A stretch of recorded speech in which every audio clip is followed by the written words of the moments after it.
吃。那我给放冰箱里啊。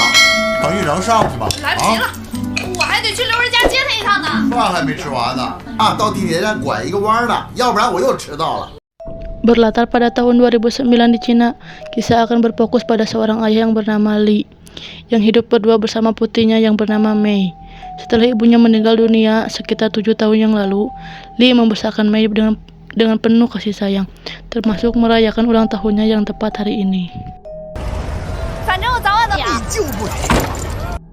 Sebagai hadiah ulang tahun, Li pun mengizinkan putrinya berjalan-jalan dan bermain bersama sahabat dekatnya. Sementara Li sendiri pergi bekerja sebagai seorang mandor di sebuah proyek pembangunan. Malam harinya saat turun hujan, Mei pun meminta izin untuk pulang sendirian karena kebetulan Li juga masih berada di tempat kerja. Yang sesampainya Mei di stasiun akhir, ia pun memilih untuk berjalan kaki sendirian tanpa sadar jika adanya sebuah minibus yang sedang mengikutinya, sehingga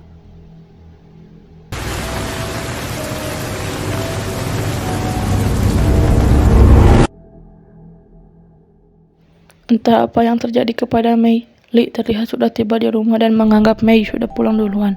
Namun alangkah terkejutnya Li saat baru menyadari jika Mei tidak pernah sampai di rumah, sehingga ia pun mulai menghubungi satu persatu temannya sambil mencari keberadaan putri tercintanya.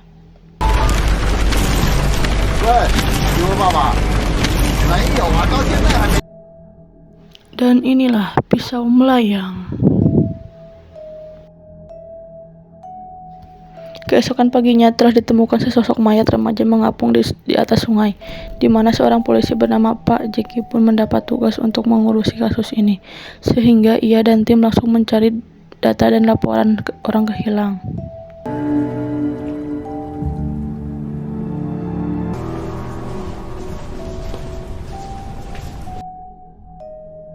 Tak lama, Li pun datang ke kantor polisi sesuai laporan tentang anaknya yang hilang.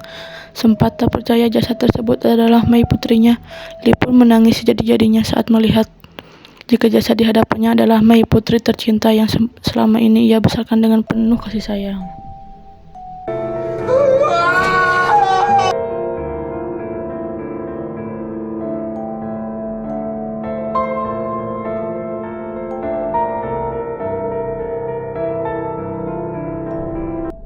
Saat ditanya apa penyebab kematian Mei, Pak Jeki pun belum bisa menjawab karena harus dilakukan pemeriksaan forensik, sehingga Li pun diminta untuk pulang saja dan tunggu kabar selanjutnya.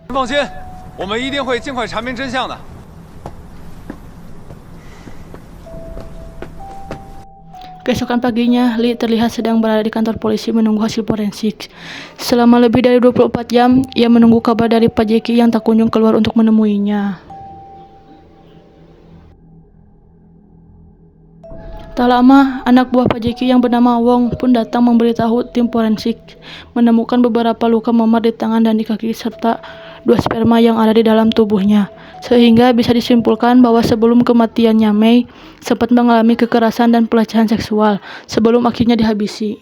受害人是怎么死的？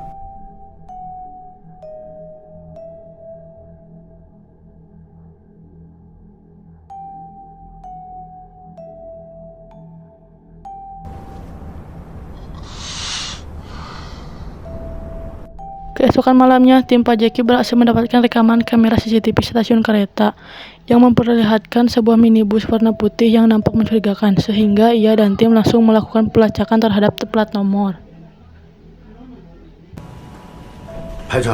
Dan inilah minibus yang dipakai oleh para tersangka yang salah satunya bernama Kita, panggil saja Samsul, yang kebetulan merupakan pemilik dari mobil tersebut. Tepat saat ada 2 polisi datang, Samsul tersengaja menemukan ponsel milik Mei yang tertinggal, sehingga ia pun dengan cepat mengambil ponsel tersebut dan langsung masuk ke kamarnya.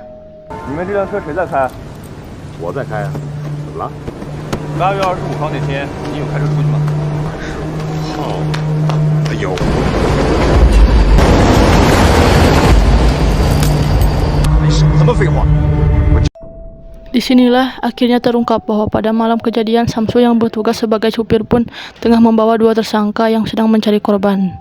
Di sekitar stasiun melihat sosok Mei yang sedang berjalan sendirian, para tersangka pun memutuskan untuk menculiknya dengan cara membiusnya hingga pingsan.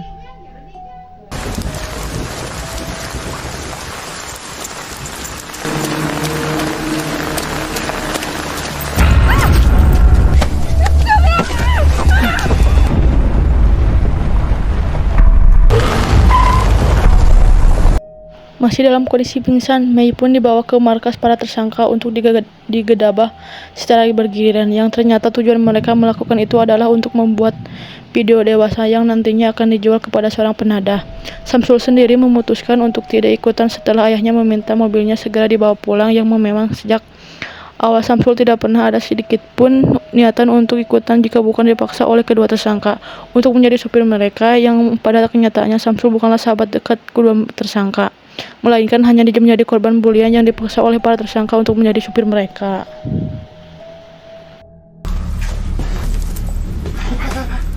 哎，机器呢？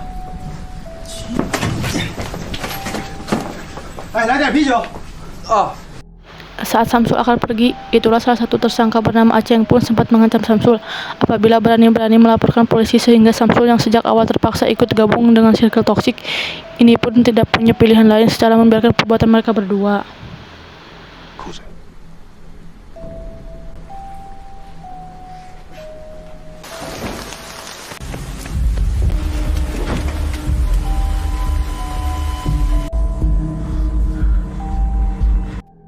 Keesokannya Samsul terlihat sedang dibully oleh Aceng dan satu tersangka lagi yang bernama Jihan terkait usulnya yang ingin melapor polisi karena Samsul tidak berdaya.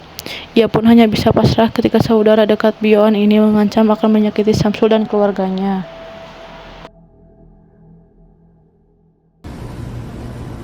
Tak tahan terus dihantui rasa bersalah, Samsul akhirnya nekat menggunakan ponsel milik Mei untuk mengirim pesan kepada ahli terkait nama kedua tersangka, termasuk alamat markas mereka, sehingga saat itu juga langsung berangkat menuju alamat tersebut.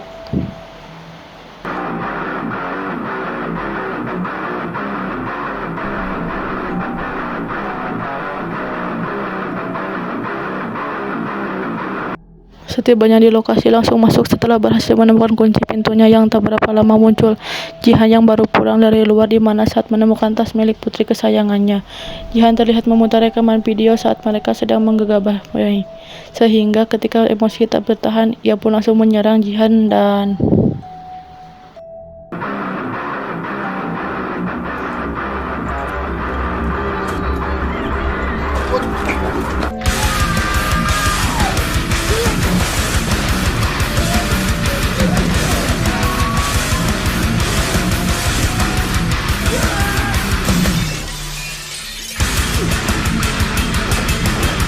sempat kalah dari seorang bocah ingusan. Lee yang tersengaja melihat wajah Mei dalam video itu pun langsung bangkit dan menghantam kepala Jihan berpuluh-puluh kali menggunakan sebuah tongkat baseball.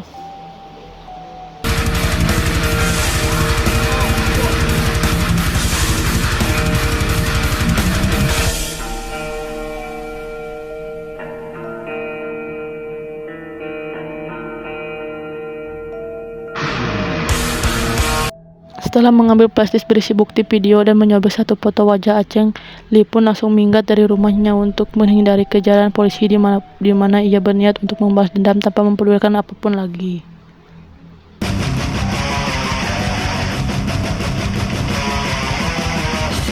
Tak lama setelah kepergian Lee, muncullah Pak Jeki dan anak buahnya yang mendapat laporan terkait penemuan jasad Jihan yang maut dan kondisi mengenaskan, di mana Pak Jeki bisa dengan mudah menebak jika pelakunya adalah seorang ayah yang sudah kehilangan putri tercintanya.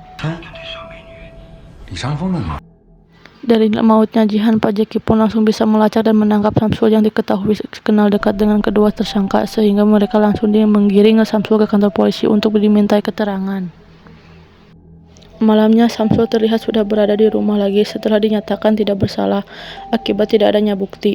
Namun kedua orang tuanya, terutama sang ayah, memarahi Samsul habis-habisan, sehingga Samsul yang lama-lama kesal pun seketika memberontak dan membentak balik ayahnya tersebut.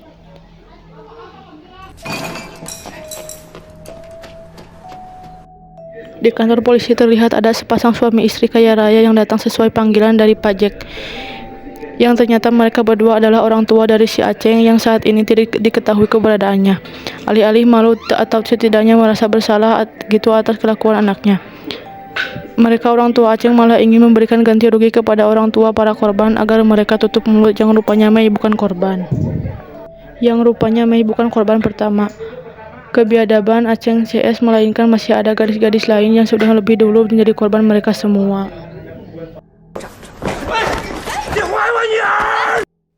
Dan ya, Mereka pun sempat mendapat serangan dari salah satu orang tua korban yang putrinya telah bunuh akibat Marwah telah kehilangan kesuciannya. Di mana bapak satu ini memilih mewek daripada bertindak sehingga membuat Pak Jeki menjadi simpati dan mencoba menenangkannya.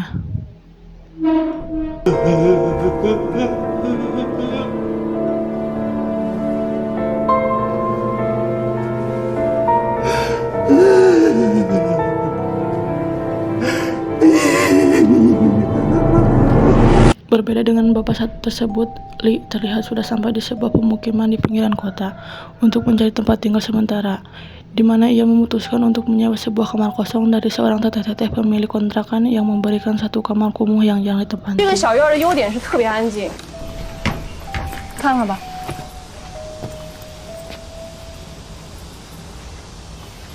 Tak peduli dengan tempat tinggal, tak peduli dengan kondisi diri sendiri, Li hanya ingin menemukan satu tersangka lagi, yaitu si Aceng. Yang dengan flashdisk berisi kumpulan video, para tersangka akhirnya berhasil menemukan satu video berisi Aceng yang sedang main motor dan terdapat sebuah nama bengkel yang sering didatanginya.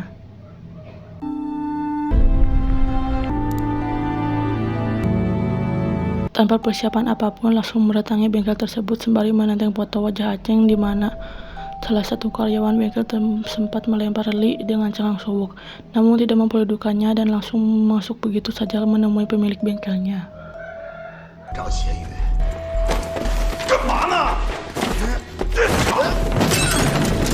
Dan ya, Li tak sengaja menemukan kaset PC dengan judul video SMA stasiun kereta, sehingga tidak salah lagi pemilik bengkel ini adalah penadah video-video dewasa tempat Aceng menjual hasil karyanya, sehingga tanpa pikir panjang langsung membabi buta menghabisi mereka berdua.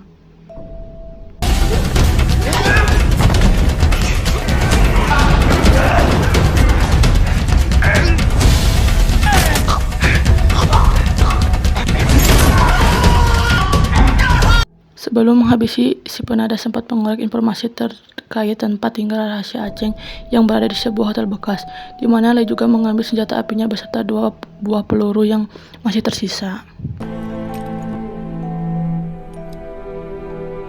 Tepat di saat bersamaan, si teteh-teteh yang punya kontrakan pun melihat berita di televisi terkait seorang bapak yang sedang membalas dendam atas kematian putrinya, di mana teteh yang sempat melihat tas milik Li yang digantung dari gadis remaja pun akhirnya sadar jika orang yang menyewa kontrakannya adalah bapak yang dimaksud.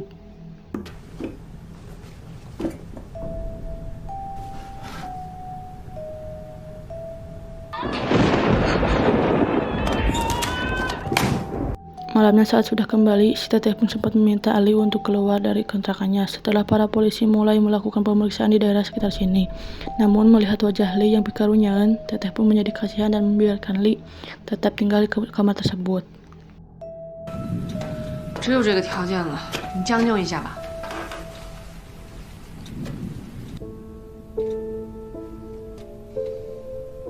法律会制裁的。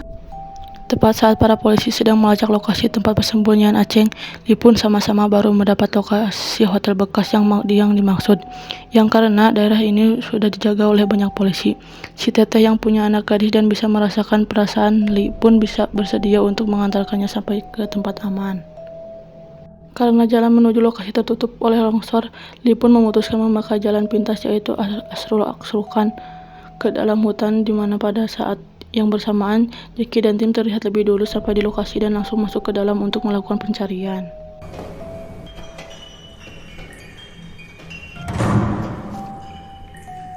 Dan ya, mereka menemukan seongkol gadis yang ditawan oleh Aceng, di mana gadis tersebut terpaksa bertahan di sini karena diancam dan akan disebar videonya. Bahkan ketika Pak Jeki menawarinya perlindungan, si gadis tetap tidak mau ikut karena saking takutnya ia terhadap pengungsi Aceng. 是他逼我的。 Muncul Aceng dengan motor sportnya. Tepat saat ini sudah tiba di lokasi, namun sebelum masuk, Aceng terlebih dahulu menghubungi si gadis untuk memastikan situasi kondusif, yang bukannya bersikap kooperatif dan mendukung rencana para polisi. Si gadis malah berteriak menyuruh Aceng segera pergi, sehingga ya, Li berhasil menimpa motor si Aceng dan membuatnya lari ke dalam hutan, di mana Pak Jeki malah fokus mengejar Li bukannya Aceng, sehingga pelaku yang menjadi target utama pun malah berhasil lolos, yang pada akhirnya rencana itu pun menjadi sia-sia.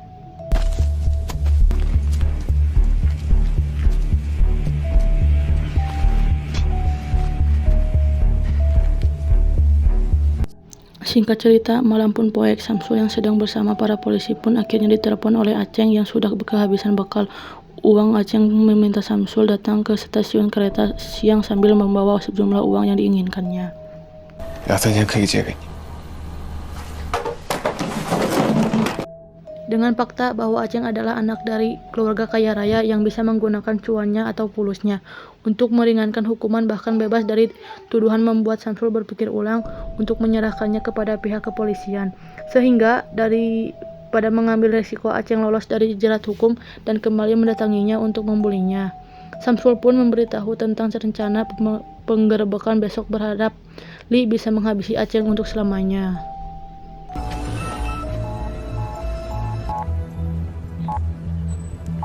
Keesokannya, para polisi terlihat sudah mengepung stasiun dan Samsul yang diyakinkan untuk berjalan gugup dan coba biasa saja. Namun kemelehoyannya yang sudah mendarah daging dalam dirinya rupanya sulit untuk disembunyikan.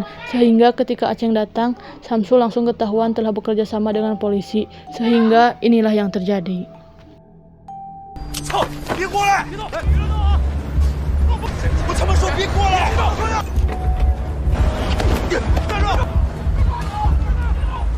Saat Aceng kabur, itulah Li terlihat sudah bersiap dengan senjata apinya yang dibungkus dengan kain, di mana saat polisi sedang melakukan pengejaran, Li memilih arah yang berlawanan untuk menyambut Aceng sehingga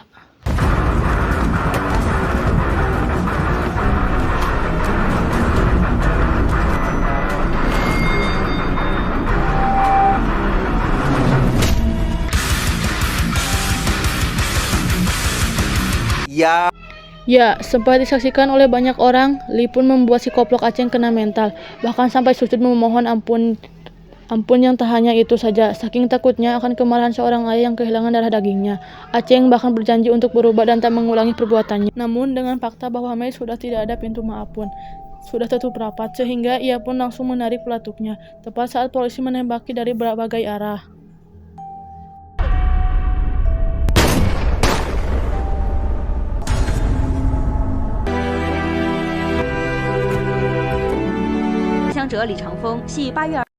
Setelah ketegangan berakhir, Li pun dinyatakan meninggal dunia saat dalam perjalanan menuju rumah sakit, sementara Aceng diketahui masih hidup dan hanya terserempet peluru yang mengakibatkan matanya pecah sebelah.